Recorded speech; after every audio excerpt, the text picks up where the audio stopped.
34장. 주님께서 모세에게 말씀하셨다. 이스라엘 자손에게 명하여라. 그들에게 다음과 같이 말하여라. 너희는 이제 곧 가나안 땅에 들어가게 된다. 이 땅은 너희가 유산으로 받을 땅인데 다음과 같이 사방 경계를 정한 가나안 땅 전체를 일컫는다. 너희 영토의 남쪽은 에돔의 경계선과 맞닿는 신광야에서부터 시작된다. 그러므로 너희 영토의 남쪽 경계는 동쪽의 사해 끝에서부터 시작된다. 너희의 경계선은 아그라빔 비탈 남쪽을 돌아 신을 지나 가데스바네아 남쪽 끝까지 갔다가 또 하살아달로 빠져 아스몬까지 이른다. 경계선은 더 연장되어 아스몬에서부터 이집트 국경지대의 강을 따라 지중해가 시작되는 곳까지 이른다. 서쪽 경계는 지중해와 그 해안선이다. 이것이 너희의 서쪽 경계가 될 것이다. 너희의 북쪽 경계는 다음과 같다. 지중해에서부터 호르산까지 너희는 경계선을 그어라. 또 호르산에서부터는 하맛 어귀로 경계선을 그어 스닷 끝까지 이르면 경계선은 거기에서 다시 시브론을 거쳐서 하살 에난 끝까지 이른다. 이것이 너희 영토의 북쪽 경계이다. 너희의 영토의 동쪽 경계를 하살 에난에서부터 스밤까지 그어라. 경계선은 여기에서 더 연장되어 스밤에서부터 아인 동쪽 리블라까지 내려갔다가 동쪽의 긴네렛 바다 해변까지 더 내려간다. 거기에서 다시 경계는 요단으로 내려가 사해 끝에서 멈춘다. 이것이 너희 땅의 사방 경계이다. 모세는 이스라엘 자손에게 명령하였다. 당신들 9지파와 반쪽 지파는 주님께서 당신들에게 주도록 명하신 이 땅을 제비 뽑아 나누어 가지십시오. 루벤 자손의 지파와 갓 자손의 지파와 므낫세 반쪽 지파는 조상 집안을 따라 유산을 받았습니다.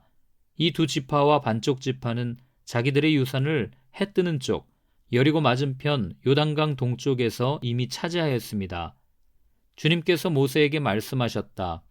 너희에게 유산으로 땅을 나누어 줄 사람들의 이름은 제사장 엘르아살과 눈의 아들 여호수아이다. 너희는 또 땅을 유산으로 나누어 줄 사람을 지파마다 한 사람씩 대표로 뽑아라. 다음은 그 사람들의 명단이다.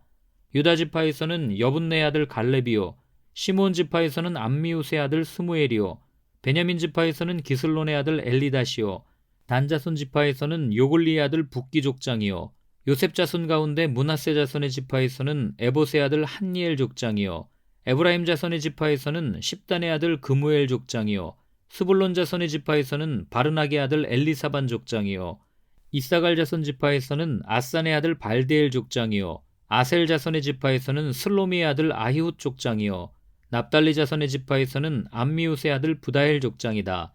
이들은 가나안 땅에서 이스라엘 자손에게 유산을 나누어 주도록 주님께 명령을 받은 이들이다. 35장. 여리고 건너편 요단강가 모압 평야에서 주님께서 모세에게 말씀하셨다. 너는 이스라엘 자손에게 그들이 유산으로 받는 땅에서 레위 사람들이 살 성읍들을 떼어주라고 명령하여라. 레위 사람에게는 성읍과 함께 그 주변의 목초지도 함께 주어라. 그래야만 그들이 그들의 재산인 가축대와 모든 짐승들을 그 목초지에서 기르면서 그 여러 성읍에서 살게 될 것이다. 너희가 레위 사람에게 줄 성읍 둘레의 목초지의 범위는 각 성의 다같이 성벽 둘레로부터 2000자까지의 지역이어야 한다. 성을 중심으로 하여 성 밖 동쪽으로 2000자, 남쪽으로 2000자, 서쪽으로 2000자, 북쪽으로 2000자씩을 재어라. 이것이 각 레위 사람의 성읍에 딸린 목초지이다. 너희가 레위 사람에게 줄 성읍들 가운데서 6은 도피성으로 만들어서 사람을 죽인 자가 그리로 도피할 수 있게 하고 이 밖에 별도로 레위 사람에게 42성읍을 주어라. 너희는 레위 사람에게 모두 48성읍과 거기에 딸린 목초지를 주어야 한다. 이스라엘 자손이 가지고 있는 땅을 떼어서 그것을 레위 사람에게 줄 때에는 각 지파들이 받은 몫의 비율대로 떼어내도록 하여라. 많이 가진 지파에서는 많은 성읍을 떼어내고 적게 가진 지파에서는 적게 떼어내어라. 주님께서 모세에게 말씀하셨다. 너는 이스라엘 자손에게 말하여라. 그들에게 다음과 같이 일러라. 너희가 앞으로 곧 요단강을 건너 가나안 땅에 들어가게 되거든 성읍들 가운데서 얼마를 도피성으로 정하여 실소로 사람을 죽게 한 자가 그곳으로 도피하게 하여라. 그 성읍들을 복수자를 피하는 도피처로 삼아서 사람을 죽게 한 자가 회중 앞에서 재판을 받기 전에 죽는 일이 없도록 하여야 한다. 너희가 레위 사람에게 줄 성읍들 가운데서 이들 6성읍을 너희의 도피성으로 삼아라. 그 가운데 세 성읍은 요단강 동쪽에 두고 나머지 세 성읍은 가나안 땅에 두어 도피성이 되게 하여라. 이들 6성읍은 이스라엘 자손은 물론이려니와 외국인이나 너희와 함께 사는 본토인이면 누구든지 실수로 사람을 죽게 한 자가 도피하는 곳이 될 것이다. 만일 쇠붙이 같은 것으로 사람을 쳐서 죽게 하였으면 그는 살인자다. 그러한 살인자는 반드시 죽여야 한다. 사람을 죽일 만한 돌을 들고 있다가 그것으로 사람을 쳐서 죽게 하였으면 그는 살인자이다. 그러한 살인자는 반드시 죽여야 한다. 만일 사람을 죽일 만한 나무 연장을 들고 있다가 그것으로 사람을 쳐서 죽게 하였으면 그는 살인자이다. 그러한 살인자는 반드시 죽여야 한다. 이러한 경우에 그 살인자를 죽일 사람은 피해자의 피를 보복할 친족이다. 그는 그 살인자를 만나는 대로 죽일 수 있다. 미워하기 때문에 밀쳐서 죽게 하거나 몰래 숨어 있다가 무엇을 던져서 죽게 하거나 원한이 있어서 주먹으로 쳐서 사람을 죽게 하였으면 그는 살인자이다. 그러한 살인자는 반드시 죽여야 한다. 피를 보복할 친족은 어디서 그를 만나든지 그를 죽일 수 있다. 그러나 아무런 원한도 없이 사람을 밀치거나 몰래 숨어 있다가 무엇을 던지거나 한 것이 아니고 잘못 보고 굴린 돌이 사람에게 맞아 그를 죽게 하였으면 그 가해자가 피해자의 원수가 아니고 더욱이 그를 해칠 의사가 전혀 없었던 것이므로 회중은 이러한 규례에 따라서 그 가해자와 피를 보복할 친족 사이를 판단해야 한다. 회중은 그 살인 혐의를 받은 사람이 피를 보복할 피해자의 친족에게서 보복을 당하지 않도록 그 살인 혐의자를 그가 도피한 도피성으로 돌려보내야 한다. 그리고 그는 거룩한 기름을 부어 성직에 임명된 대제사장이 죽을 때까지 거기에 머물러야 한다. 도피성으로 피한 그 살인자가 도피성의 경계 밖으로 나갔을 때에 마침 피를 보복할 친척이 그를 알아보고 도피성의 경계 밖에서 죽였으면 그 친척에게는 아무런 살인죄도 적용되지 않는다. 살인자는 반드시 대제사장이 죽을 때까지 도피성에 머물러 있어야 하고 대제사장이 죽은 다음에야 비로소 자기 소유지가 있는 땅으로 돌아갈 수 있다. 위에서 말한 율례는 너희가 어디에 가서 살든지 자자손손 모든 세대에 적용되는 율례이다.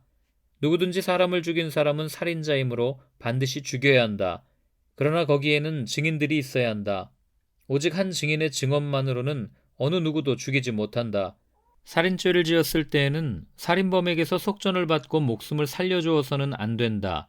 그는 반드시 죽여야 한다. 대제사장이 죽기 전에는 도피성으로 피한 사람에게 속전을 받고 그를 제 땅으로 돌려보내어 살게 해서는 안 된다. 너희가 사는 땅을 더럽히지 말아라. 피가 땅에 떨어지면 땅이 더러워진다. 피가 떨어진 땅은 피를 흘리게 한 그 살해자의 피가 아니고서는 깨끗하게 되지 않는다. 너희가 사는 땅, 곧 내가 머물러 있는 이 땅을 더럽히지 말아라. 나 주가 이스라엘 자손과 더불어 함께 머물고 있다.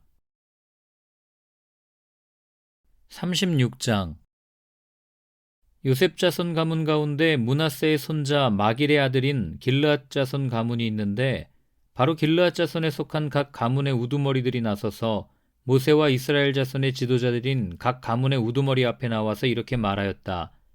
이 땅을 제비 뽑아 이스라엘 자손에게 분배하여 유산을 삼게 하라고 주님께서 어른께 명하셨을 때에 주님께서는 어른께 우리의 친족 슬로보앗의 토지 유산을 그의 딸들에게 주라고 명하셨습니다. 그러나 그 딸들이 이스라엘 자손의 다른 지파 남자들과 결혼할 때에는 그 딸들이 받은 유산은 우리 조상 대대로 물려온 유산에서 떨어져 나가 그 딸들이 시집간 그 지파의 유산이 될 것입니다. 그렇게 된다면 우리 지파의 몫으로 분배된 유산의 일부를 우리는 잃고 맙니다. 이스라엘 자손이 누리는 희년이 되어도 그 딸들이 물려받은 유산은 그 딸들의 시집 지파의 유산에 합쳐질 것이므로 결국 우리는 조상 대대로 물려받은 지파 유산에서 그만큼의 유산을 잃는 것입니다. 주님의 명을 받들어 모세가 이스라엘 자손에게 명령하였다. 요셉 자손 지파의 말이 옳소. 주님께서는 슬로보앗의 딸들의 경우를 두고 이렇게 명하셨소. 그 딸들은 자기들의 마음에 드는 남자가 있으면 누구하고든지 결혼할 수는 있어. 그러나 그들이 속한 조상 지파의 가족에게만 시집갈 수 있어. 이스라엘 자손의 지파 유산이 이 지파에서 저 지파로 옮겨지는 일이 없어야 이스라엘 자손이 제각기 자기 조상으로부터 물려받은 지파의 유산을 그대로 간직할 수 있을 것이요. 이스라엘 자손의 지파 가운데서 유산을 받은 딸들은 누구나 자기 조상 지파의 가족에게로 시집가야 하오.